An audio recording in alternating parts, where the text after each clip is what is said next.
Next 31st of September 2025 వరకు అగ్రిమెంట్లోకి రావడం జరుగుతుంది. అండ్ ఆ గైడ్లైన్స్ అన్ని కూడా మీరు కరెక్ట్గా పాటించవలసి ఉంటుంది. ఎటువంటి ల్యాప్సెస్ ఉన్నా కూడా ఎటువంటి ఉన్నా it be liable for cancellation అన్న టర్మ్ మీద క్యాన్సిల్ కూడా చేసే అధికారం ఉంటుంది. కాబట్టి సో బోత్ సైడ్స్ నుండి we have to stick to the agreement ఏదైతే ఉందో దాన్ని లీగాలిటీ కోసం. సో ఒకసారి గైడ్లైన్స్ అని చెప్పేసేయండి, టర్మ్స్ అండ్ కండిషన్స్ అవన్నీ.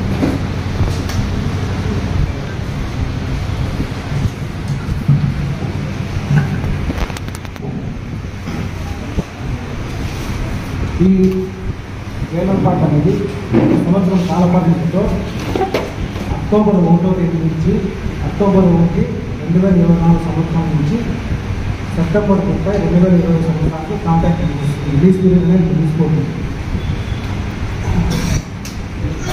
ఈ లీజ్ సంబంధించి application form not refundable 2000 rupees తీసుకొని మేము అప్లికేషన్ యాక్షన్లో పార్టిసిపేట్ చేయడానికి అవకాశం కల్పించండి.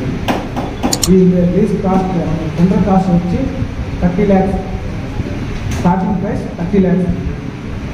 ఈ అమౌంట్ని మినిమం ఈ అమౌంట్ నుంచి స్టార్ట్ అవుతుంది.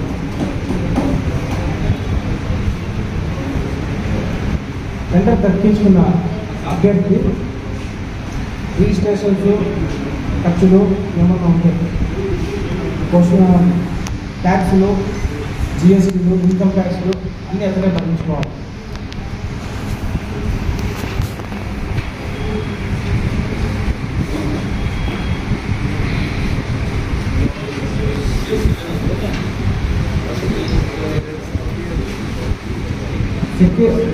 లీజ్ దక్కించుకున్న వ్యక్తి లీజు అమల్లో వచ్చిన తేదీ నుంచి తేదీ రోజున 10% సెక్యూరిటీ డిపాజిట్ ఫిక్స్ చేయాలి. సెక్యూరిటీ డిపాజిట్గా 10% యాన్యువల్ ప్రాజెక్ట్ ఫీజులో 10% సెక్యూరిటీ డిపాజిట్లో చైర్మన్ ఛార్జీలో పెట్టాలి. ఈ లీజ్లో ఉండే కండిషన్స్కి అగైనెస్ట్గా టెండర్ లీజ్దారు నిర్వహించినట్లయితే అతన్ని టెండర్ క్యాన్సిల్ చేయడంతో పాటు అతను కట్టిన అమౌంట్ మొత్తం టౌన్షిప్ కమిటీకి జప్తు చేయబడుతుంది.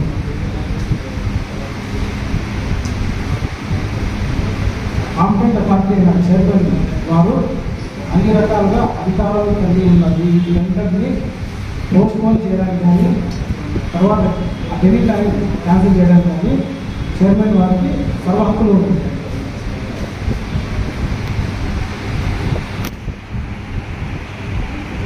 ఈ టెండర్లో ప్రక్రియలో ఎవరైతే అత్యధికంగా రేట్కి ఫిక్స్ చేయబడతారో అతన్ని లీజ్దారుగా ఎంపిక చేయబడతారు. తగ్గించుకున్న వ్యక్తి అక్కడ ఫిజికల్ స్ట్రక్చర్స్ ఏమైనా కట్టుకుంటే అక్కడే కట్టుకోవాలి. దానికి సంబంధించిన పర్మిషన్స్ మనకు చైర్మన్ గారు మంజూరు చేస్తారు. వాళ్ళు సీసీ కెమెరాలు ఏర్పాటు చేసుకోవాలి. తర్వాత ఏదైనా చైర్మన్ పర్మిషన్ లేకుండా బిల్డింగ్ మెటీరియల్ కమర్షియల్ పర్పస్ కోసం ఏమైనా వెహికల్స్ పోతా అంటే వాటిని పర్మిషన్ చైర్మన్ వారి పర్మిషన్ లేకుండా అనుమతించడానికి లేదు. ఎందుకంటే ఎంక్రోచ్మెంట్స్ ఎక్కువ అవుతాయి. కాబట్టి ఎంక్రోచ్మెంట్స్ నిరోధించడానికి లీజ్దారులో కేసు కట్టుబడి ఉంది. ఒకవేళ టెండర్ తగ్గించుకునే వ్యక్తి అక్కడ ఏమన్నా జరిగిన కష్ట నష్టాలకి టౌన్షిప్కి ఎటువంటి సంబంధం లేదు.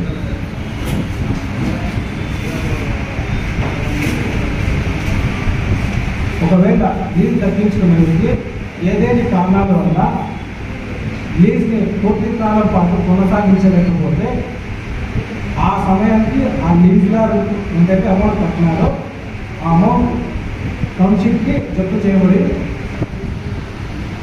అతని టెండర్ కూడా క్యాన్సిల్ అవుతుంది.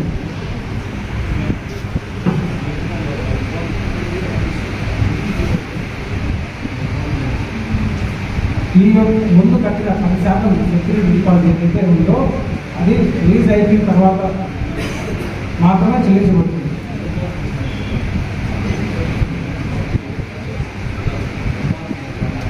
ఈ లీజ్ అనేది ఈ లీజ్ కాంట్రాక్ట్ అనేది చైర్మన్ వారి గవర్నమెంట్ ఇంట్రెస్ట్ వ్యతిరేకంగా ఏమన్నా చేస్తే ఆ లీజ్ని క్యాన్సిల్ చేస్తాం. సబ్ కాంట్రాక్ట్ అనేది లేదు. సబ్ కాంట్రాక్ట్లు సబ్ లీజులు అనేది చెల్లవు. లీజ్ తప్పించుకున్న వ్యక్తి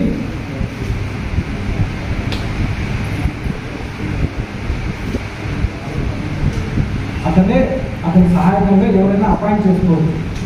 అపాయింట్ అంటే వాళ్ళ స్కూల్ పనుల కోసం డైలీ వేజెస్ కోసం అపాయింట్ చేసుకోవచ్చు. అతనికి అట్లా అపాయింట్ చేసుకునే వాళ్ళకి ఖర్చులన్నీ లీజ్ దాకా భరించుకోవాలి, ఇంక్లూడింగ్ ఈఎస్ఐ పిఎఫ్తో సహా.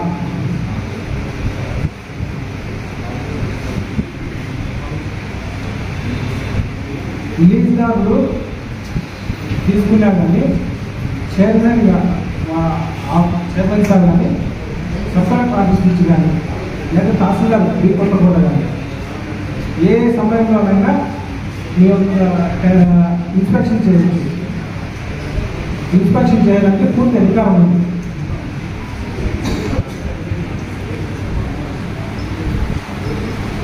లీజుదారుడు పెట్టుకున్న మనుషులకి వర్క్మెన్ కాంపెన్సేషన్ చట్టం 1920 ప్రకారం వేతనాలు